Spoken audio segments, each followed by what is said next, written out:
888-283-7272. That's 888-283-7272. Lines are open. Questions about your health? We have them. We've got the answers. We're going to go to Rich right now. Rich, welcome to the show. Yeah, good evening, Dr. Rich. Nice to speak with you. Likewise. I have a problem that's just developed in the last 5 or 6 months. I have venous stasis, particularly pronounced in the right leg from the knee down, but also developing in the left. And I'm told by the GPs and specialists I've seen so far that there's really no long-term solution to it, that once the valves and the veins that don't work anymore that cause venous stasis stop working, there's nothing much that can be done to regenerate them. Is that true? And are you aware of any conventional or alternative or homeopathic or any means to regenerate those valves? Well, I mean, technically, that's the standard medical ease of, what the thought process is. But I mean, there's always a chance for the body to regenerate. I mean, technically, there's not a lot that can typically happen, but the cramping and all that goes along with it, and you want to avoid obviously long drives, and you want to avoid anything that when you're flying for long distances, it can be a little challenging to get up and walk around. But I mean, how bad are the symptoms right now at this point? Well, the symptoms are not that bad. I'm using elevation compression stockings. I'm taking some supplements to build up the tone of the veins and so forth. So as long as I elevate my feet every couple hours or so for 20 or 30 minutes and use the compression stockings religiously, I mean, I can function. But long term, it's a very problematic condition because your chance of picking up infections is increased, and the chances of clots increase and so forth. So it's not something ideally you want to live with. You want to hopefully give the body a chance to correct itself.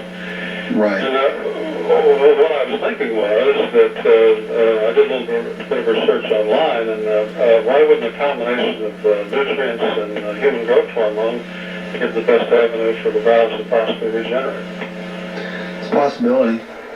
It's possible that, obviously there's no evidence, tons of evidence based behind it, but the theory behind that is really good.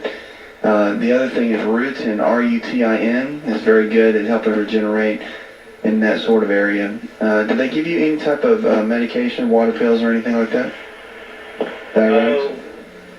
No, they didn't. The symptoms aren't really pronounced enough to call for any conventional therapies at the moment. But I put myself on a supplemental regimen, the usual stuff, Ruscus or Butcher's Broom, and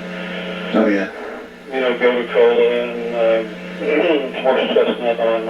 And the veins have come around fine, where I no longer have very pronounced varicose veins. And I'm hoping that regeneration will continue, and then the venous stasis will begin to clear up. But it can. It can? Yeah, it's possible. I don't want to give you false hope, but anything's possible in the body. That's what you got to remember. I mean, technically, just because we don't have a triple-blind, double-blind study that shows it doesn't mean that there aren't turnarounds at different areas of our health. And so that's the one thing you got to remember. The body's pretty amazing, and it's got a pretty amazing capability to really make changes. So just keep that in mind, because it's always I think, from what I've seen personally, is very important. Now, here's the other key. How's the exercise for you? Is it painful? Is it okay? How do you handle that? I have some complications with exercise. I have plantar fasciitis, which makes it painful for me to walk. Impact exercises, I can't do it for more than 20 or 30 minutes at a time, if that. And exercise is a real problem. Because why? Well, because the plantar fasciitis become inflamed, and it's very painful, and I end up where I can't even stand up. But to get around that, I'm doing isometrics, standing and I'm sitting, and that's helped somewhat. I've also tried using one of Tony Little's flushing machines. Right. Couple of questions for you. Let me interrupt. A couple of questions. One, have you drank much alcohol, and do you have any liver issues at all? No, I'm not a teetotaler, but I'm a social drinker. And what's social? One a day, once a week? What's social for you? Yeah, 1 or 2 a day if I go to a party, maybe 2.5. Okay, so in a week's time, how many drinks will you, on an average week, how many drinks will you have? 4 maybe. Okay. Once you consider cutting out alcohol for an entire month and be a teetotaler. Here's why. Whenever you've got venous issues, especially in the lower extremities, it tracks back to the liver. Now, even though your liver enzymes might be fine on the blood test, still, there could be an issue with the liver not being able to dump and function as well as it could. So the liver is always tied to venous issues in the lower limbs. So just something to think about. Now, the other things that help clear out liver issues, milk thistle is really good with that from a natural perspective, so you might want to do some research on that. But look into alcohol, even that little bit, for your body, it could be a key player. And it could be something that's really affecting, those areas. So just something to think about, as you're going through what you're going through and you're looking for strategies and ways to make things better. You also want to look into vitamin E. Vitamin E is old school, but it works really well. So you might want to do some research on that. Keep me posted. Puts another hour in the charts. I'd like to thank our producer, Jay Patrick, John Garrison, Leslie Pardue, and the rest of the team. I'm your health and lifestyle coach. Go tell one person something you learned on this show, and together we can change the health of our friends, our families, and our communities. You're listening to the show that helps you get well, stay well, and live well, where we're diagnosing hope one person at a time. When it comes to your health, man may give you a diagnosis, but only God can give the prognosis. Radio, the show that's empowering your health. And now, here's America's health and lifestyle coach.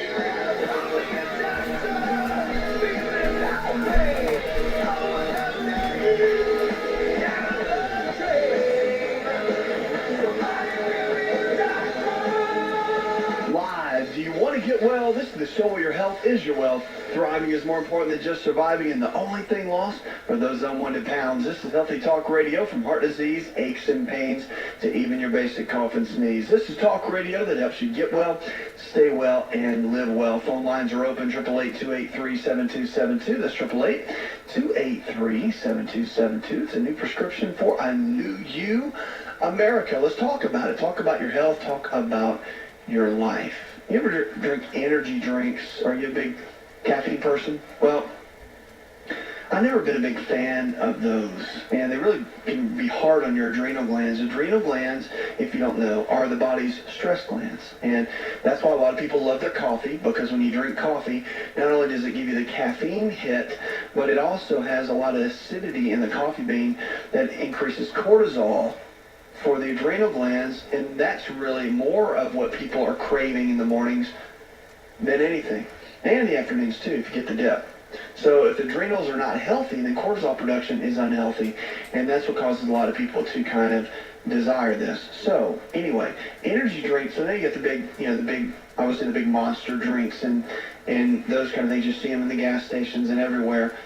Well, 3 of the large makers of the energy drinks now have been subpoenaed as part of the New York Attorney General's investigation into the marketing of the drinks. Attorney General Eric Schneiderman is trying to determine whether the companies, Monster Beverage, PepsiCo, and Living Essentials, are deceiving consumers about how much caffeine is in the drinks and the health risk the drinks could pose, New York Times reported. The investigation is also trying to determine whether the companies violated federal law in promoting the beverages as dietary supplements rather than as foods, which are subject to tighter regulations. So other concerns cited by state officials include whether or not the ingredients used in the drinks are properly disclosed, and whether certain additives such as black tea extract and guarana may contain additional caffeine that is not reflected in the drink's labels. It says the drinks that are the focus of the investigation are Monster's Beverage AMP from PepsiCo and 5-Hour Energy Drink from Living Essentials. All 3 companies declined to comment on the investigation. In a statement, the American Beverage Association said that ingredients and labeling for energy drinks were regulated by the Food and Drug Administration, and that caffeine levels from additives were fully disclosed, the Times reported. So interesting, but you know, again, have to be careful with a lot of those because, again, too much stimulation is definitely not a good thing. Now, some of the drinks, even though I'm not a big advocate of the drinks, some of the drinks do have some things in there, vitamin B12, the cyanocobalamin, and they have taurine, which is an amino acid. They have some things in there that are good, but don't mistake it, because that's the thing. People love to see 2 or 3 ingredients and think, well, that's healthy, it's good for me. Well, not so much. So definitely kids, I don't think, should be drinking them at all. You got enough energy as a child anyway, or a teenager. My goodness, last thing you need is ramped up on the energy drinks. But again, I know it's a hot thing, and a lot of kids are into it, but regardless, be interesting what comes out of that, because there are a lot of things in the labels many times that are not disclosed, and it'll be good to see what comes out of that, what's really in the drinks. Balthazar Gratian has our quote for the day: "A wise man gets more use from his enemies than a fool from his friends." If you think about that for a minute, that is a powerful quote. A wise man gets more use from his enemies than a fool from his friends. That's why a wise man, when he has enemies, can learn. And why he even has them, or he also can learn from them. But it's a very interesting quote. I like it. All right, let's kick it off now. On the segment, we're going to go to David. Hi, David. Talk to me. What's going on? Hey, Dr. Hazel. I'm having a pain in the back of my head.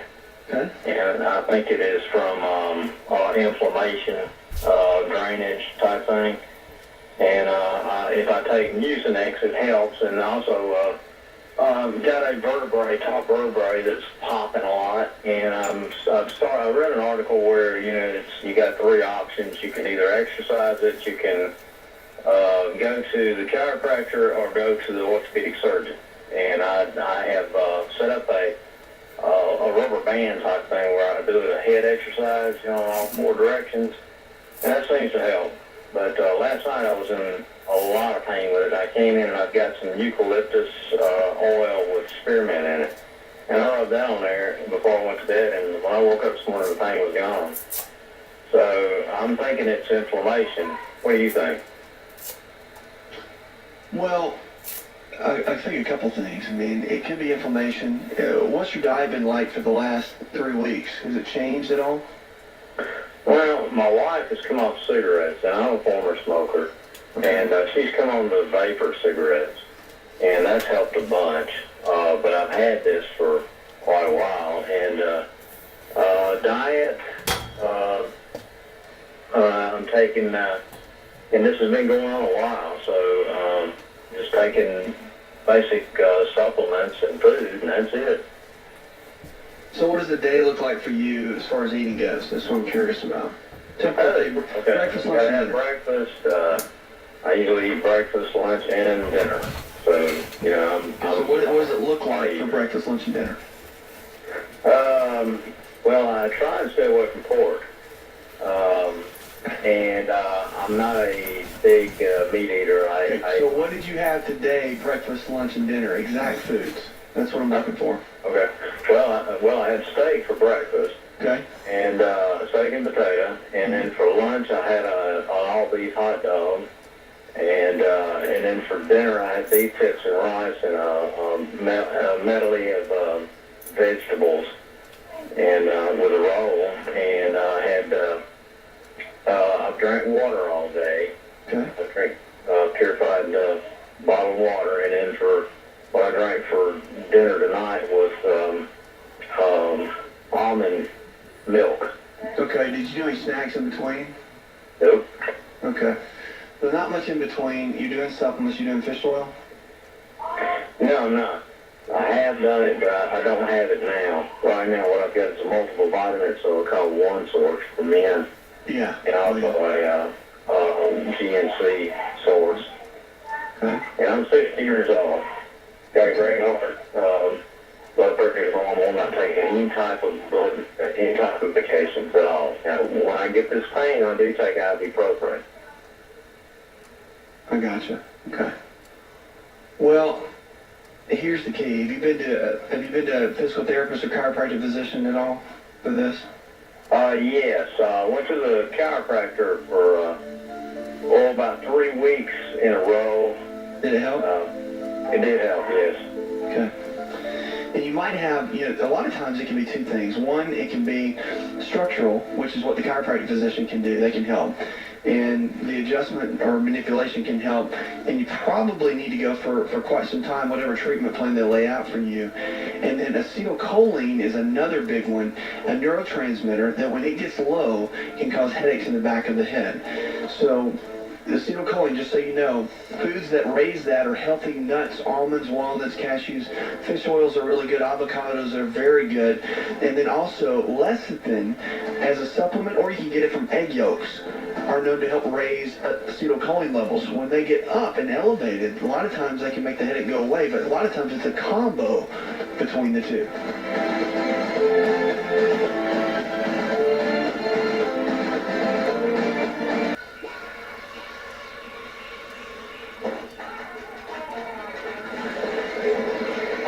To find out more, connect with On Call Radio online at inscapenetwork.com. 888-283-7272. That's 888-283-7272. Welcome back to the show. This is your show. It's a show where your health is your greatest wealth. Knowing this, the body is amazing. It changes every single day. And I read things all the time. It blows my mind. It comes down to common sense. So whether you're talking about heart disease, losing weight, and speaking about losing weight, I've seen so much recently just about people taking different, of course, the pills and the weight loss clinics and all that are out there. And for some people that works really well. But you have to make sure no matter what you do, you have to modify your lifestyle. So if your diet doesn't change, and I don't mean it has to be severely restricted, but it has to be of high quality. Because remember, it's one thing to lose the weight, but it's another thing to make sure that your body is producing good new healthy cells. Not just dropping weight for whatever. And you drink whatever, eat whatever, as long as it doesn't have any sugar in it, and you're not really looking at the quality of the content of the food. That matters. Because you want to build a healthy body, and of course, you want to be in shape or get to what we call your set point, which is where your body wants to be, not way outside of the set point when you gain 40 or 50 pounds. But getting to that place really matters. So your lifestyle makes all the difference in the world. I'll tell you one of the biggest health challenges to be able to come out of is type 2 diabetes. And with that, we're going to go to Sandy right now. Hi, Sandy. Welcome to the show. Hey, Doc. How you doing today? Yeah, I'm living well. What's up? Well, I'm a type 2 diabetic. Turned 50 this year. I've had it for about the last 3 years. And what's going on is, all of a sudden, I've been taking metformin, and now I'm on Humalog and Lantus, and I've been having big swings where my numbers are real high, and then they just crash. And curious about why the crashes are coming along, and I've also changed my diet a little bit and tried to not eat any wheat products. So, it's kind of all. But you started trying to have a plan, right? Like we worked on getting started, coming up with a game plan. And is this something your doctor put you on, or is this something that you've been working on yourself? It's something I've been working on myself. Okay, got it. Did they offer any help to you? No, it just pretty much has just changed my insulin dosage and puts me on, the shot. And I'm really not real happy about that. Okay. Well, what is your height and weight right now? I am 5'11 and a half, 190. What do you want to be? What's your fighting weight? 175? 180. Okay, 180. So you're almost there, right? I'm close. I'm not really, I'm not too overweight. It's hereditary. My brothers both have this. My mother and grandmother both had it. That's okay. Yeah, but it's just a little bit genetic. Remember, it's not 80% genetics. It's about 20 to 25% tops. So that means that about 80% of what you do is going to determine whether or not you can come out or not. Gotcha. All right. And that's type 2, right? We're not dealing with type 1. So, Gotcha. yeah. All right. So here's the game plan. The game plan is I want to know what you're eating on a regular basis, because if it's going all over the place like that and you're taking the metformin, I'd like to know, are you eating 3 meals a day or 5? 3, sometimes 5. Mostly Okay. 3. All right, but here's the deal. Now is a point in time in your life where everything has to be extremely steady. not some days 3, some days 2, some days 5. It has to be extremely regimented no matter what, okay? Because food is going to be your best friend. How it's, hurt you a little bit in the past, right now it's going to be really one of the best forms of kind of modifying your body and getting it where it needs to be that we have. And so that's what you want to focus on. So let's talk about breakfast, lunch, and dinner real quick. What does a normal day look like for you? Bacon and eggs for breakfast. Lunch is usually some type of, at work we move around with lunch. Thai sometimes, Panera bread, basic takeout, but never Okay. take them. And then dinner is So what about dinner? proteins and vegetables. And then not much in between for snacks, right? Not much, not Okay. at all. But are you travel with work? What do you do for work? I'm a photographer, so my work schedule is always kind of crazy. Sometimes I'm at work till 11, 12 o'clock at night and up first thing next morning. But you've got pretty good control over that, because if you're on site shooting or doing your deal, you've got a briefcase with you or a bag with you, and you can carry things with you, right? So as long as you Yeah. plan, you're good. Correct. Okay. So here's the deal. Every time you eat a meal, you gotta have 3 main ingredients, right? You gotta have your proteins, your fats, and your carbohydrates. Never miss. Every meal's gotta have that. Minimum, if you're gonna have a carbohydrate, you have to have a fat or a protein, minimum. And the reason you want to spread it out is if you don't have meals about every 3 hours when you're dealing with diabetes, it will go all over the place. And those medications can be helpful, but you got to realize that those medications are designed